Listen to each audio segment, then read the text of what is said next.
New research suggests Somali militant group Al-Shabaab is smuggling gold from the Democratic Republic of Congo to help fund its attacks. CCTV's Clementine Logan has more. Al-Shabaab has found another lucrative means of funding its terror activities. Research by the Institute for Security Studies says the Somali militant group is smuggling gold from the Democratic Republic of Congo. The findings suggest the gold is channeled from the eastern DR Congo and then smuggled through cities including Kampala, Bujumbura, Dar es Salaam and Nairobi. It's then thought to be exported to Dubai and the Far East. Now, with Al-Shabaab's links to larger terror organizations like Al-Qaeda, the group's expansion into the DRC poses a significant threat. It's also thought Al-Shabaab and the Ugandan Islamist group ADF could have joined gold smuggling networks.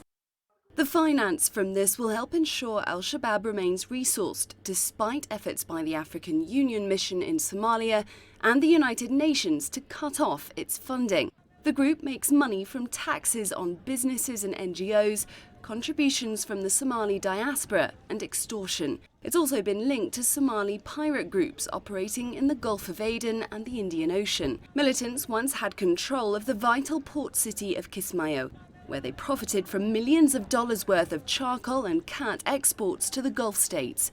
But in 2012, Kenyan forces flushed them out, dealing a major blow to their finances. More recently, it's been suggested that the group has benefited from contraband sugar imports to Kenya. Clementine Logan, CCTV. Right, for more on this, we're now joined by CCTV's Abdulaziz Bilu, who's live for us in Mogadishu. Abdulaziz, it's the first time details about a DR Congo Al-Shabaab link are being revealed. Have authorities in Somalia been aware of this? Well, Penina, you're right. Actually, experts are saying that these might have come as a surprise to authorities here in Somalia. The possible link of the militant group here in Somalia, Al-Shabaab, with the illegal smuggling of gold from the eastern DRC. But authorities here in Somalia haven't formally issued any comment in regards to this new report indicating that the militants are getting funding from the illegal business of smuggling gold out of the DRC. So definitely authorities here haven't formally commented on this incident, but time and again authorities here in Somalia say that the militant group is desperate for funding after it lost all its major sources of revenue, especially like the reporter Clementine Logan said about the illegal contraband sugar under the charcoal trade in the port of Kismayo. So definitely the militant group are trying to get more resources, more funding from other external sources. But one thing authorities here in Somalia are saying is that the Al-Shabaab terror group is no longer just a threat to Somalia and not just East Africa, and is slowly becoming an African issue in the case of now if it links up with the illegal smuggling activities in DRC. So definitely the militant group will try to pose as a challenge rather to Africa at this stage. And of course we do know there's been previous attempts by both the African Union mission there in Somalia and the UN to cut off Al-Shabaab's funding, but the group appears to have remained well resourced. What is the status of such previous efforts?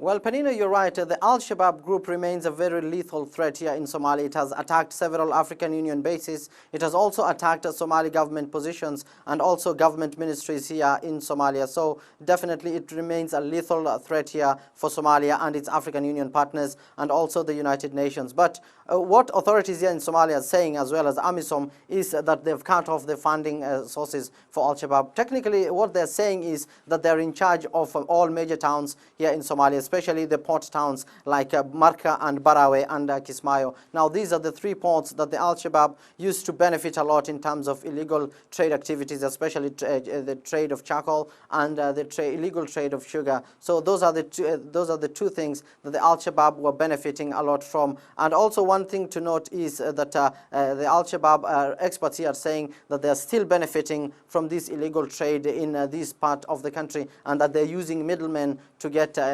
money still on this same trade. Now, what experts are saying is that the militants in the past used to make millions of dollars in illegal trade before Kenyan forces flushed them out from the strategic port of Kismayo. But still, the group poses a deadly threat to Somalia, and we have also witnessed that it's trying to create a base in Galmudug and Puntland, but they've also not been able to form that group at this stage.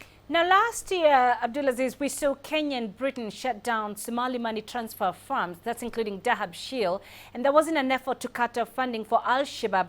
Has this move had any impact on Al-Shabaab activities?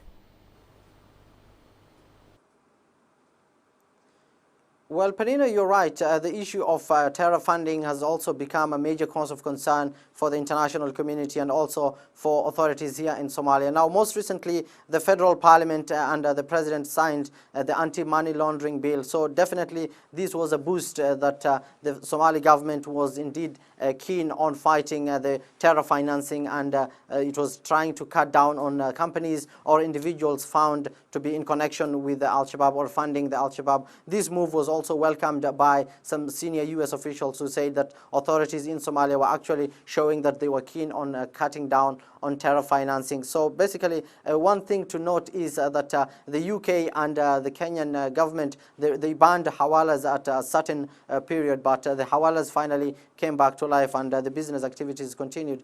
But one thing to note is that almost $2 billion is sent to Somalia using from expatriates, and this is more even than the donor funding that is sent to Somalia. So definitely this had an effect on the local people, but the fact that the Al-Shabaab still continue to get more funding and from other external sources, and the fact that it's going all the way to DRC shows that the militant group will remain a terror threat. And apart from this report also indicated that Kenya and Bujumbura are some of the two areas that the militants were using to smuggle these oils. These two countries have got forces here in Somalia, and they've come under heavy attack from Al-Shabaab, where they've lost quite a number of fighters, including the attack on KDF in El Ade. So definitely experts are saying that authorities here in Somalia and the Kenyan authorities and the Burundian authorities need to act on this report before it's too late. All right, Abdulaziz Bello in Mogadishu, thank you.